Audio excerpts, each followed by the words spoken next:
Good morning, good afternoon, or good evening, depending where you're dialing in from today. I'd like to welcome you to our Armchair conversation, which is one webinar in a series of armchair conversations. But today's is headed up by our very own head of events, Tahira Entian, and she'll be joined by the Senior Director of Partnerships at Cvent, Scott Loki. So, Tahira, I'd like to pass it over to you as everybody starts to use the chat function to let us know where they're dialing in from today, so we know where we can say hi to you all from, and look forward to the next hour of a conversation on technology and incentive travel. Oh, I'm starting to see many friends in here. We can see people from Carla from Vancouver, and I see people coming in from France and from across the US and from other people from Ireland and China. So Mark and Lisa, a few Marks. I see our executive director, Rebecca, is in the audience today. No pressure. We're going to be great. So we're actually doing an armchair conversation, but with a few slides today, because we've got some really great data to share with you. So we'll just give people a few more minutes to get in. And Todd, Texas Tech Summit. Tokyo. I see Japan has just launched some new sustainable event initiatives. So we know that with the Olympics, they actually have 3 tenets: sport, culture, and sustainability. So it was exciting to see those come out. Started with the ISO 2012 sustainability standards actually started in Vancouver and then London. And it's great to see that carrying on through the various Olympic cities as we go. I see Adam from Vancouver. Oh, so good. Well, I am very excited to be here this morning. My name is Tahira. I am the head of events with SITE, and I'm joined by Scott Lockey with Cvent. And Scott and I actually worked together. Spoiler alert, we worked together for a year and a half when it was Quick Mobile before Cvent made that amazing acquisition. And there is nobody that I know who knows more about how technology fits into meetings, events, and incentives. And it's really a pleasure to have you here today. You are the Senior Director of Partnerships with Cvent now, and you've been in that space for a long time. So you've really been working with clients and partners. So happy to have you here and to be able to dig into some of this exciting data that we have. So welcome, Scott. Yeah, thanks, Tahira. Good to be here. As always, catching up with you and with everyone else, and sounds like we have a bit of a global presence, so that's very exciting. It is exciting. So let's start off with just digging into some of this data first. So can we just go to the next slide? So we have obviously, this event opportunity is, where are we at now with data? So let's look at the next slide, which really, this is our reality, right? We're now digitization of the event channel. So I want to talk to this, Scott, tell us a little bit about what's going on here. Yeah, I mean, from an overall industry perspective, obviously a lot's changed in the last 18 months. And, what we're seeing is, a greater adoption of people obviously attending events in person because they haven't had a choice, although that's starting to open up now.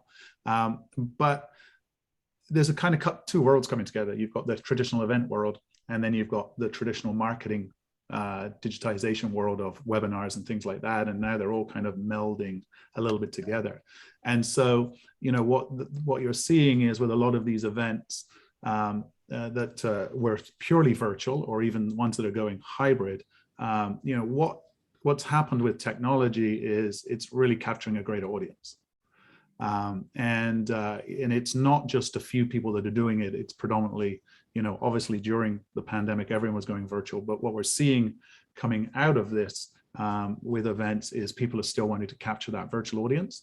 And people are wanting just to leverage technology in general to expand their reach, whatever their messaging or whatever their content may be. And so, I know, Tahira, for you and I, again, from all those years ago, we were always talking, even if it was just a mobile application, well, why not launch it earlier and use it longer and extend the life of the event? That's really happening now.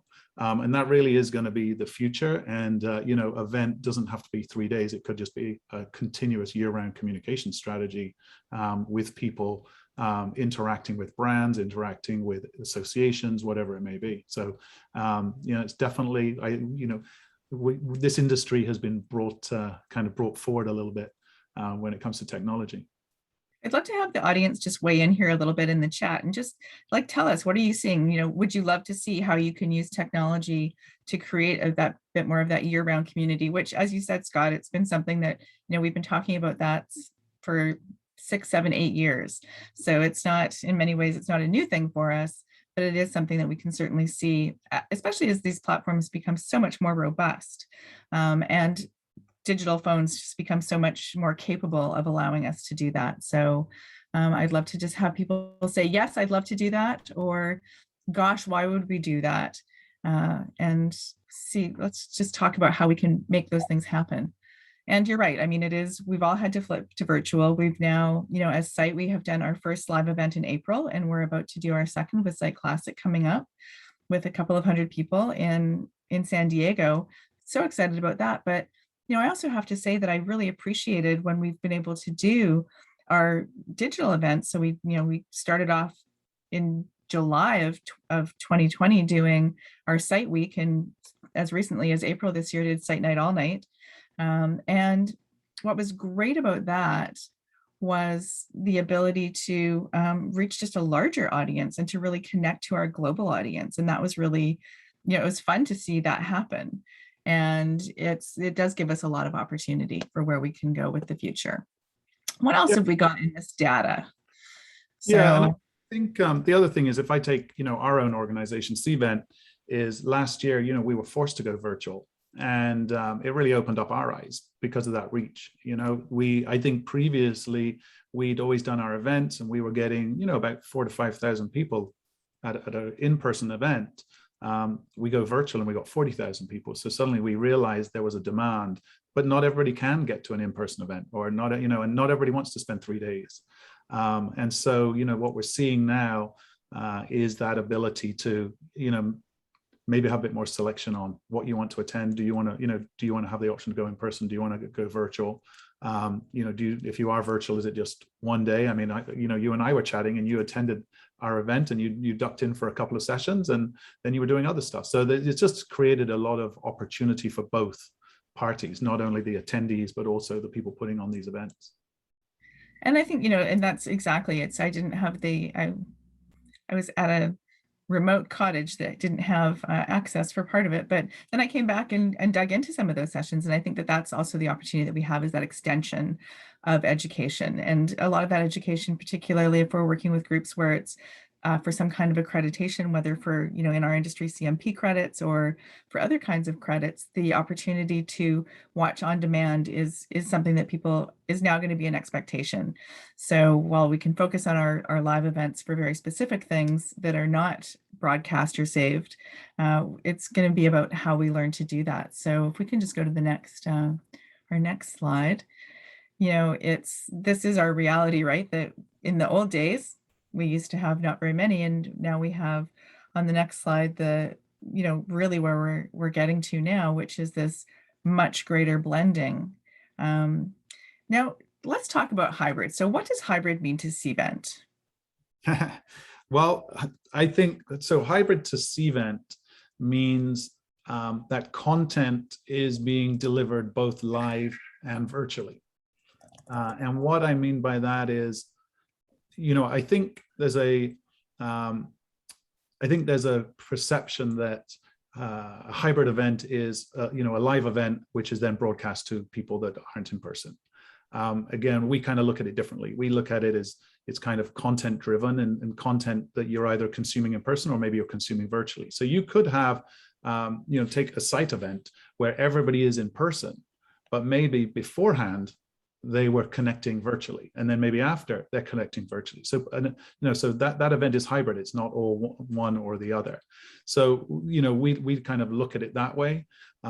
We believe the best way to do hybrid is really to look at your different audiences and create a unique experience for each of them. So, we're not big fans of, just do an in-person event and then stream it. And again, depending on the event, depending on the audience, maybe that is sufficient. But if you really want to engage people, and I know data is something we want to talk about, if you really want to engage people, then you've got to really think of what's going to bring value to that in-person audience, and then what's going to bring value to that virtual audience, and how do you make that person who is consuming sessions or content or whatever it might be virtually, make it that they don't feel like they're having an inferior experience. Absolutely. And I always go back to, when we start to talk about particularly hybrid events, the very first, what I would say truly hybrid event that I worked on was with Quick Mobile, before I was with Cvent. So now the possibilities are so much more, but it was really the first time that we took two audiences. So it was Event Camp Vancouver.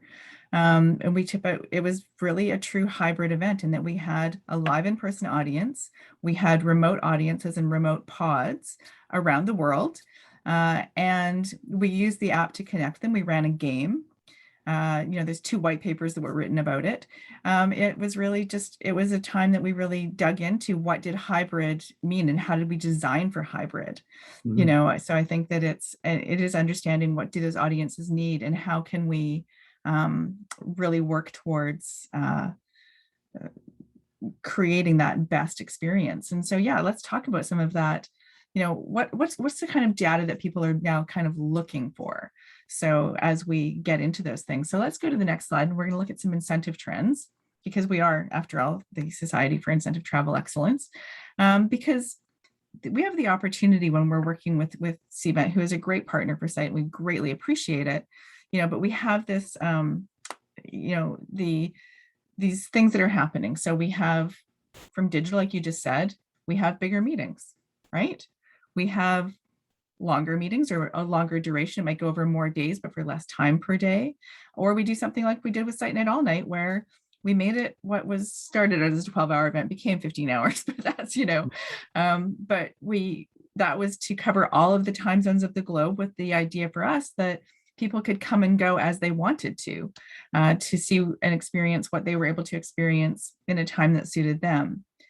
We're definitely seeing, this headline of mostly corporate, more than usual, and more with meeting space and more than usual. So tell us a little bit about what's going on with that you're seeing at Cvent. Well, yeah, and I think, it was interesting pulling some of this data, and hopefully this is valuable for the audience. This headline, these headlines here are very specific to incentive. So just for everybody, this is incentive data specific. And the next few slides that we have really are based on the data we're pulling from our platform from a sourcing perspective. So if we want to dig into some of these. So yeah, and I know we already had a chat about this one. So again, no, this was literally just pulled yesterday. So we didn't throw it through marketing and pretty it up, but hopefully everyone can get some value here. But I'll just orientate everybody with this slide. So this is top 20 destinations. The three columns on the left are 2019, 2020, 2021. So you can see from with Nassau being number 1 and then all the way down. So those are the top 20 locations.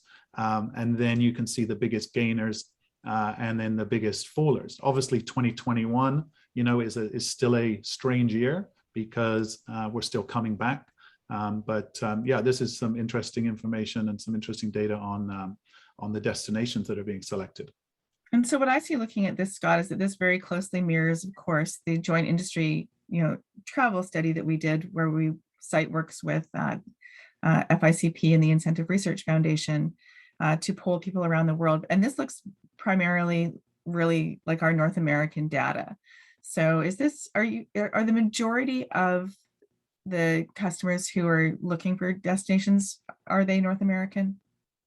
Right now, that is the market that is coming back the fastest. And so that's why, that it's kind of, I wouldn't say skewing the data. I mean, the data is realistic, but it's not regionally broken out. We definitely can look at, that data from a regional perspective, but we just know Europe, for instance, we're still not opening up in the same way as, a lot of locations have in North America.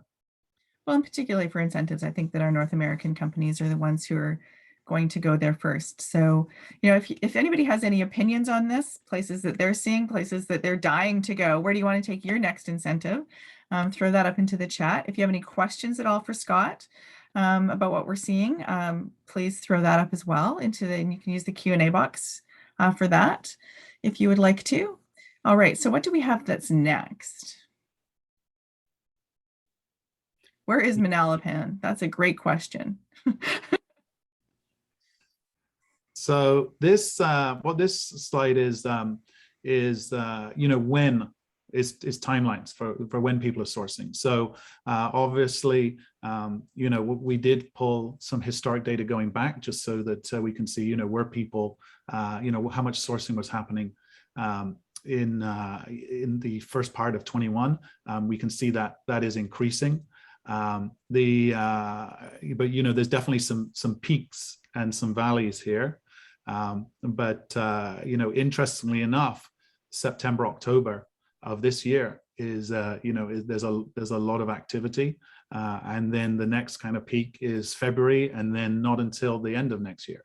So you've got kind of the spring time frame, and then back towards December 22 and on to 23.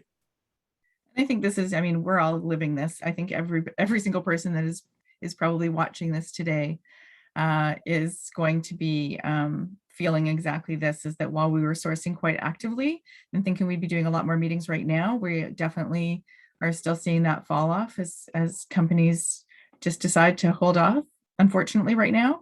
But it is good to see that we are getting a lot of active sourcing for the future, and that we are slowly getting back into our industry, that crystal ball. And so let's look at the next one.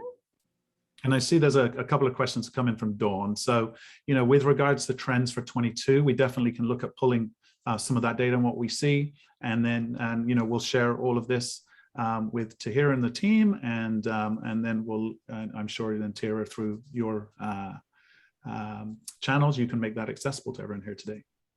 Absolutely. Will we be sharing these slides post-call? We'll probably make them prettier, Dina, honestly. So, as Scott said, this was, we really just wanted truly the freshest data. And so this is literally yesterday's data. So based on what is currently we're seeing right now. But then, yes, we can, and of course, this webinar will also be available on demand. But with this is great information to share. So you'll probably see some of this, I think, coming up in a future blog post as well. So, and I think this is going to answer some of the questions people are also asking. So size of meetings, tell us about what you're seeing here, Scott. Yeah, so the interesting thing is here is that, there's definitely in the smaller side of meetings, that kind of demand is going down a little bit. But especially in the 50 to 99, that number is increasing. The 100 to say 500 is kind of holding and increasing. So it's looking like if people are planning these events and planning these trips, they're really maybe combining some smaller ones into larger ones. But definitely, the medium to large size meetings are still very strong. So I'm happy to see that. And the peak room range as well seems to be holding in those same sort of patterns. So it's really, we're starting to see again those increases. I think people are, as we're allowed to have larger meetings, as places open up to larger meetings, we're definitely seeing that uptick as well. All right, and what's the next set of data that we have? So so this is an interesting one, length of stay. So typically these, these bookings are for a longer period, right? And what I think is 4 to 6 days. That again, I'm not an expert in booking incentive programs, but 4 to 6 days is obviously growing. But it's interesting to see also the 7 to 13 days. There's growth in that area, and it may not be surprising to a lot of people that in the 1 to 3 days, these shorter trips, there seems to be a decline. Now, again, this is just based on 2021, and obviously it's not a full normal year. So, I guess with restrictions and different destinations, and, maybe people going to places that can accommodate an in-person incentive trip, it requires being there for a little longer, but this is definitely what we're seeing. Well, and it's interesting because, as you said, this is incentive-specific data. Yeah. So it's that we're seeing those longer programs is actually pretty fantastic. So it's it's unusual to see, especially the 7 to 13 day programs, but it's great to see that people are still investing in incentives and understanding their importance and increasing them where it makes sense for them. So I'm happy to see that. What is next? We have. I think on the length of stay, maybe I need to be letting our team know to, for our own incentive program to be increasing the length of stay. Right. We're looking for the 13-day incentive. Yeah, So, exactly. and I think one of the other trends that we're seeing is that we're seeing, as people have been working at home and working remotely, that they're finding that they're probably using that time as part incentive. But like, dear God, we're back together. Let's talk about stuff that's easier to talk about when we're together. Yeah. And, so we're definitely seeing that. I've seen some companies who have said, we're never going to go back to an office, sort of smaller, in particular organizations that said, we're probably never going to go back to an office, but we are going to plan more frequent trips for our groups so that people can be together in that way. So they're investing in hotel and meeting space versus office space. So also that is going to be an interesting trend. It definitely is, because obviously for not only the audience here, but just our industry in general, it's pre-pandemic, like our Cvent's tagline was, was all about bringing people together, right? And now, you a very interesting point about offices and not bringing, that's kind of doing the opposite. So there's that further demand of year round, how do you bring people together, not just via Zoom.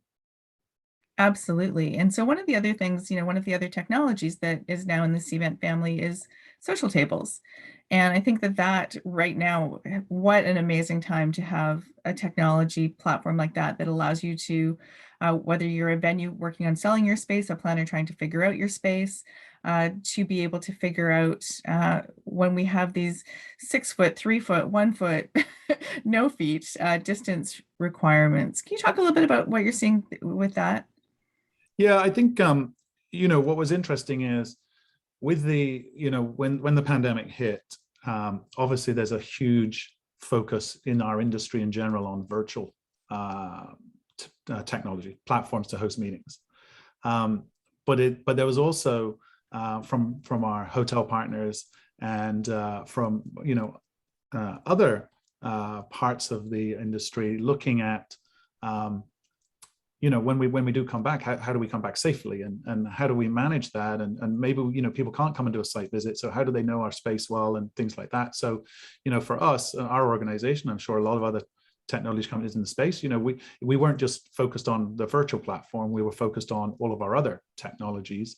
And totally random stat, but last year we did 695 product releases. So we were still busy in all areas of the business, from the sourcing platform, from social tables, as you mentioned, things like that. But social tables has really stood out as a product that people are, we're getting a lot of value out of before, but are getting much more value out of now. So, with not only from venues leveraging it to showcase their space better, because now one of the things that we've done recently is a lot of the imagery within that tool is 3D. And so for maybe those of you that don't know social tables, it was a floor mapping software, but also seat management and basically the ability to kind of structure a room, understand what it's going to look like, and have it organized and who needs to be there and who needs to have access.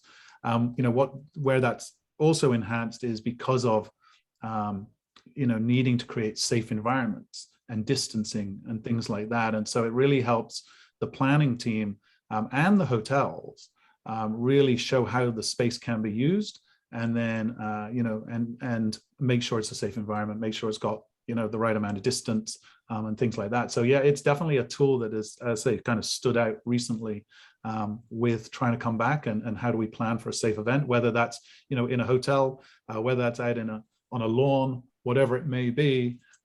It's just being able to ahead of being on site know that know that the logistics are going to work. And I think that that's, as someone who's been an event producer and an event designer for a long time, for me, it always starts with a floor plan. I need to understand how my space is going to work and how people are going to flow between it, and then I might start counting linens or sofas or, the things that are going to create that environment. But really, it's about really understanding that flow. And I think one of the things that I've really appreciated with the platform and the suite of platforms is the ability to see what's available, but then also take it down to drill down to that detail of what the flow is going to be, including outdoor space. Yeah. How many people can fit around that fountain is going to be equally important, especially as people want more outdoor meetings. Patty Karsten had a great point about the reason for the longer meetings is the need for 2 waves instead of 1. So you might have, so they're having to, for distancing reasons and capacity reasons, doing 2 waves instead of 1, or there's limited hotel availability where hotels weren't necessarily even fully open. Yeah. And we're certainly still seeing both of those trends happening. So that's a great share, Patty. Thank you. Well, it will be interesting to continue to pull this data and look at how it's continuing to evolve. And that's definitely something we can work together on to make sure we're sharing and getting to the community. Absolutely. I think that's the nice thing, honestly, that about this being a partnership is that we really have been looking at it as how do we work together, and that it is about research and data and advocacy and having the tools and the information so that we can share that bigger picture. It's not just about, it's about helping our own industry, but it's also about ensuring that organizations understand what the value of incentive travel is, what that looks like, and what is the data showing us from terms of engagement and in return, because those are important questions. So I think this organization type is interesting. So one of the other questions we had was, who's starting to meet again, what kinds of we see obviously 77% corporate organizations are the ones who are looking for meetings right now. So do you have any sense of, I know anecdotally the organizations that we're seeing come back first, but I'm wondering if you have any more clear data on the types of organizations. No, it's just I think that's fair. So certainly, I mean, what we're hearing anecdotally, and again, please, there's 80 people who are part of this session today, so please weigh in if the kinds of organizations you're seeing. We're certainly seeing, interestingly, pharma. They were vaccinated first. They started having meetings that were live, don't hug me, but we can put a few more people in a room meetings we started to see that last April. We're starting to, of course, see, large technologies were the first to go virtual. They've got their tools and their platforms to be able to do that. And they're the ones who are holding back on going back into office space and back into meetings. And finance and insurance are somewhere in between those two. They're holding incentives, and they're holding them in, as we've said, in waves or in smaller waves or in destinations where they feel comfortable going. So we're definitely seeing that. With the piece of the business I'm in with CVent, which is our agencies and third parties and incentive organizations. One of the other ones that kind of stood out to me as well is also on the automotive side. A lot of dealership type, getting anyone that's kind of running partnership programs or in the automotive and trying to get those people there and back. And that's the other industry that I've just seen from my lens. But I think in here with other, obviously, I'll see if I can dig into that a little bit and get a bit more granularity on that. Yeah, we're definitely seeing some financial, some automotive. Yeah, I mean, I think it's sort of our traditional big partners. And like I said, the one that's lagging, construction related, goodness, yes, with the price of lumber, they should be meeting all the time. So it's we're definitely starting to see movement back, which we're really excited about. What do we have next? Yeah, so this one's interesting to me anyway. Because again, I'm just the tech guy reading between the lines here. But what's interesting is that the amount of meeting space required is increasing. So more of these events are having meetings, the sleeping room only is dropping. And so, I'd be interested to hear your perspective on that. That, this is really interesting to me, because I think that we're definitely seeing this increased need for meeting space, and we're seeing a lot more of buyouts. So where people are looking at where they can, not a traditional all-inclusive sort of buyout, but really where they can take over a property and really feel like they have their people there and they can really control that environment, which would then include having all of that meeting space, but also then allowing for that distancing in that meeting space. And we're definitely, and there's really, I don't think, a way of tracking this necessarily, but that a lot of that meeting space is outside. Mm-hmm. So, we're seeing a lot of that as well. So we're certainly seeing in places where even if you only have a summer season really to be outside, where there's a lot of investment in making sure that those outdoor meeting spaces are really fantastic. So certainly our meeting that we're doing coming up, they have done a multi-hundred millions of dollars of renovation, and a lot of that was making the outdoor space even more accessible than it was before. So some really interesting things that we're starting to see happen there. And what else have we got? I know there's a couple more really great data points. Oh yeah, this is fun. So this is really interesting to me. And I am fascinated by this, because certainly what we've been hearing is that there has been a lot of compression, and that there has been, it sort of, with the compression, it had become a bit more of a seller's market. So so seeing an average rate going down is interesting to me. Yeah, I mean, it would be interesting to map this to locations, and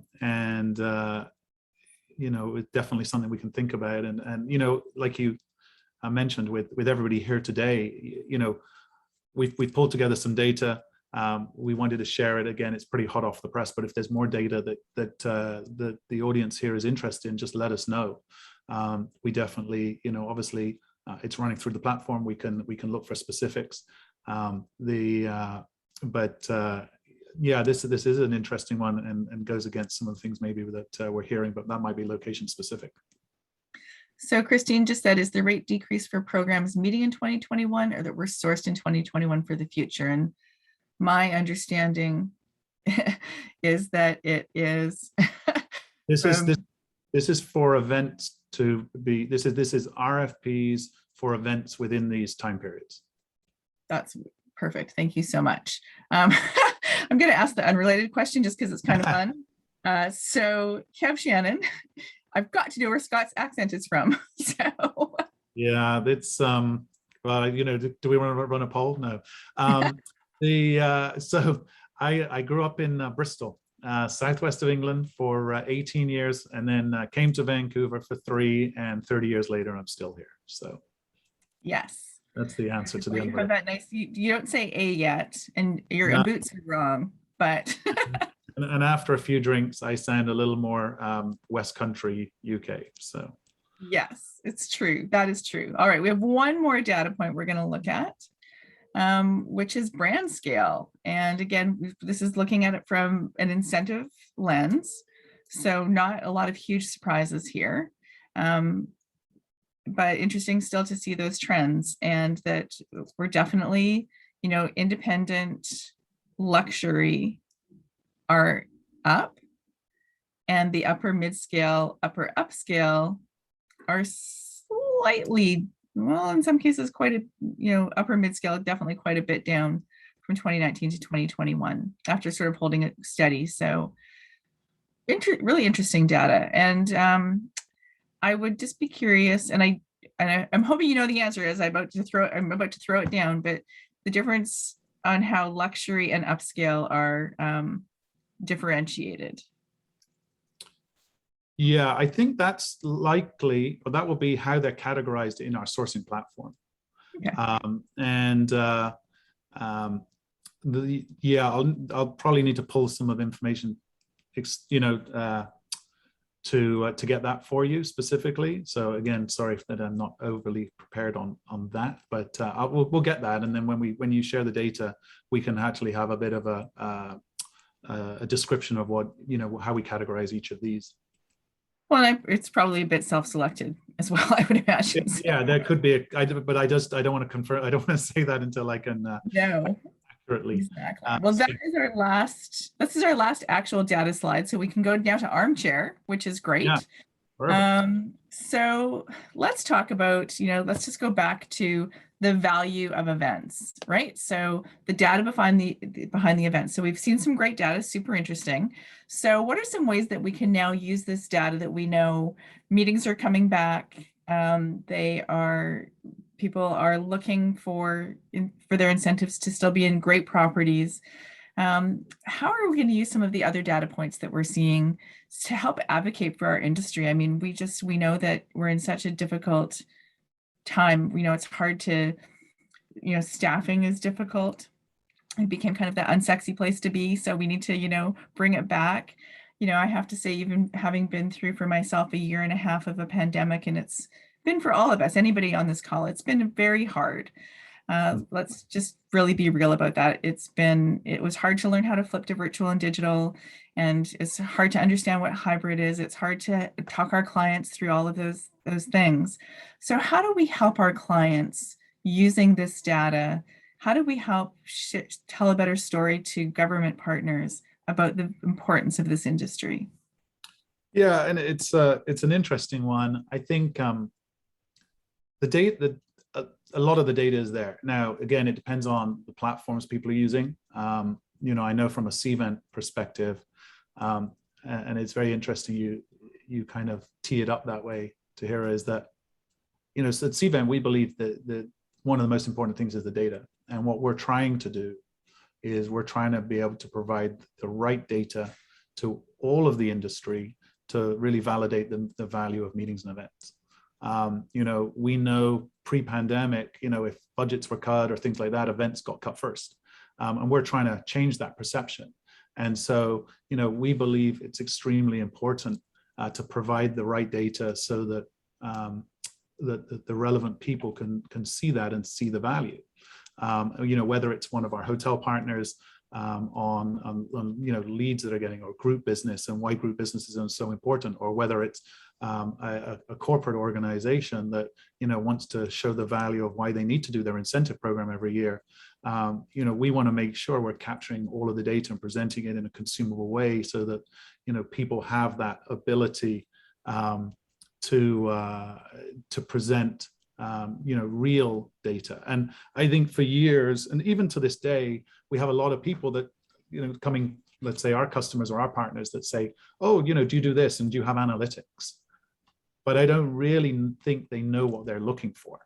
And I don't think they really know the value. There's a reason why these companies like Facebook and Instagram are worth billions and billions of dollars. It's the data. We know organizations and everyone on here today, their customers and partners probably invest thousands, maybe hundreds of thousands on their websites to know what people are doing on their websites, but they have no idea what they're doing at their events. And their events actually is their most important tool to really drive engagement. So what I would say for what people can do is really understand what is the data that you really need to be able to validate what you're trying to get across, either to internally, externally, and make sure that the organizations you're working with can provide you that data. So one of the things I've always thought on the incentive side is you might be organizing an incentive trip for say 100 people, but maybe 500 people had the opportunity to qualify. What data is being pulled and how are you engaging those 400 people that will never qualify? And how do you drive, how do you get more? How do you drive revenue or whatever the engagement metrics need to be? And there's ways to do that, but not a lot of people are. So what might be, give us one example of a way that we can do that. Well, I mean, again, coming back from our mobile application days at Quick Mobile is, I'll even take our own organization. When we announce our President's Club, we do that at our sales kickoff, and then there's the teaser video and all of that kind of stuff. And then an email will come out and it will take us to a website. Well, what we've started doing is we've started using our own mobile application. It's some other technology through registration sites and things like that. And we're using it as a campaign. And what that's doing is we're seeing if people are engaging or not. And so we can actually tell on some of our data who's likely to qualify very early on or not. And so when we look at the people who are not likely to qualify, what can we do to try and either incent them or just get more out of them, right? At the end of the day, our own incentive program is to drive more sales. So if we can look at areas where people are disengaged, what can we do to drive more engagement? So that's one example. And practically speaking, any incentive program is a reward and recognition program that is designed to increase sales or service or reward great sales or great service. From a site perspective, we look at the travel piece of it as being that building and bridging cultures through the transformative power of motivational travel experiences. So when we get back into the travel pieces, we want people to understand why the travel piece is important and why it's, a cash reward has so much less meaning ultimately, where people are like, oh, did I get that? They have to go back and look at their bank account to see if they got it. Whereas you're not going to forget if you have been somewhere amazing with your peers and colleagues and, quite often your senior management and had these really fantastic experiences. So it is that there's so much value in that is intangible. So how do we then use the data to help make it tangible? And I think that that's one of the big questions that we're going to continue to have to answer.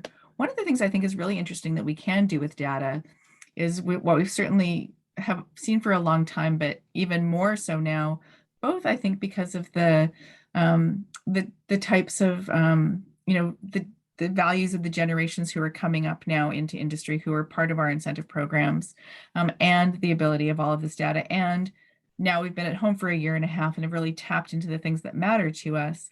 Is this we want more personalized experiences. So this is going to be sort of the last thing that we're going to talk about today, but tell us how you can, some of the data and the tools that you have. I mean, 695 updates, come on. What are you doing that you're seeing that people can create more personalized experiences using the data that's available?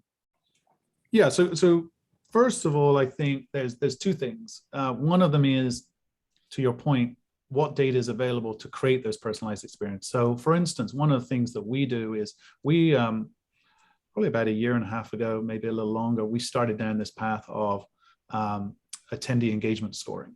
And so you'll know from our mobile days, early on in mobile, when people asked for data, it was like, well, how many downloads did I get and what platforms were they using and when did they download it? But that was very general at an event level. Now we have the ability to dig into, what did Tahira do at that event? And what did she do leading up to the event? And what has she done after the event? And the same way as people leave kind of breadcrumbs when they go around a website, it's very similar. And what that will do is, as a planning team, you can actually associate points to different things that people do. So what it means is, if you're doing an event that's around education, or you're doing an event that's around networking, you put in your scoring metrics around the value of the different things that people can do. And then suddenly you start to get, okay, here's my 10 most engaged people, right? Or 20, whatever that needs to be. Now, if it's a selling organization and they're bringing customers, well, they know who's more ready to buy, maybe. If it's an association and they want to really understand who are their really engaged members, then maybe it's more around that. Then organizations can take that data to see who's engaged, who isn't, and what is the next step to treat that person. So maybe for everyone that lands in this bucket, this is the action we take. For everyone who lands in this bucket, this is the action we take. But the other part of personalization is AI-driven personalization, right? So really what should, once if like, for instance, if somebody was using our platform, doing all of their different events on our platform, and that those attendees were coming year after year to the sales kickoff, the incentive program, and things like that, what's going to happen maybe is when they log, if they are a winner, in the incentive program and they're invited, when they go to register, it will come in and say, we're recommending this activity, because it's starting to learn things about them. And if you look at the Facebooks of the world, the LinkedIns of the world, you know, what they're doing is they're curating content to give you a better experience. And that really is the personalization element of AI. And that's what we're starting to do, so that, you know, when you open up the application, maybe you're going to the incentive program, this will tell you, here's people you should be networking with, or here's people you might want to do an activity with. And so that's where a lot of the personalization is going to come from, is when you open either online or you open up your mobile application, is content coming to you based on who you are, and it's already curating it for you, and that's only going to increase. So I think what's fascinating to me is that, you know, it's sometimes that just sounds like a little bit like magic. But I've been on the side where I've seen the data on the back end, and I know exactly the power of, you know, whether we've, you know, heat mapped floors and seen where people go, or whether we've, you know, looked at creating, you know, personalizing even what a room amenity is, and the power of that. And I think that there's such a greater acceptance of this now, from Facebook, Instagram. You know, you're driving along in your car, we're talking about, you know, having a Mai Tai, all of a sudden you start to get Mai Tai images on your phone. I mean, that it's all out there. And if we're not taking advantage of what's out there in the world and applying it to our events, then that's probably a big miss. So I think that it's for people to understand how they can work with you to capture and then use and analyze that data to create the best experiences. You know, how I always look at events is that our organizational leaders, they really are the architects of our culture. And on our events, we are the people who are bringing, as you said earlier, we're bringing that culture to life. We have the most powerful platform to engage, connect, and deliver on experiences that are going to build loyalty and are going to create the reasons that you want to stay where you are and work harder for those organizations. And we just need to be understanding more what's behind it. It's not just the place that I can, you know, get my RFP or do my floor plan. So thank you for sharing so many of those great things today. I'd love to just give you a few minutes to just give us some closing thoughts on where you see events going and what you hope for the industry. Yeah, no, absolutely. I think where I see things going, you know, from a attendee perspective, is really that much more personalized experience. And, you know, I think my ask to everyone here is challenge the technology to create the best experience. You know, if I'm in an incentive program and I wake up at 9 a.m., I should get something on my phone that might say, hey, there's 3 spots open for this in an hour. Do you want to go? But it's not doing that today. Why not? And I think we do what the technology can handle, which is right for today. But it's the audience here that needs to be pushing organizations like CVent to say, this is what the experience should be, and this is what it needs to do, and this is how it needs to work, and things like that. So, you know, being here today, I really appreciate it, because it's important with your audience. So, you know, that's how I see it from an attendee perspective, is just creating that, continuing to push the boundaries on creating a much better personalized experience, and a safe environment, you know, and for them to feel comfortable, either whether it's engaging with technology or comfortable at the event or whatever that may be. I think from the planner side, it's similar. It's just making sure it's easier, it's intuitive, it's less effort, but it can provide the data that everybody needs to you know, prove the value of meetings and events, because, you know, we all know the value, and you know, we've all had those conversations with people at a barbecue or at a you know, having a cocktail of, you know, did you know the value of this industry? And nobody has any idea, but there's, you know, a lot of people that sign off on budgets that still don't have any idea either. So, you know, it's up to us to really make sure we're pushing to get the right data to validate the value of this industry. I feel like I need to just go back and just take a really deep look at the mobile app we're about to launch and be like, what am I missing? So thank you so much, Scott. It's always, like I said at the beginning, it's always a pleasure. You are someone in this industry who truly deeply understands the value of data and what it can do, and make it completely non-scary for us. And thank you to all of our participants today. We really appreciate you all taking the time out of your day to spend with us. And that is a wrap. Watch it for your survey.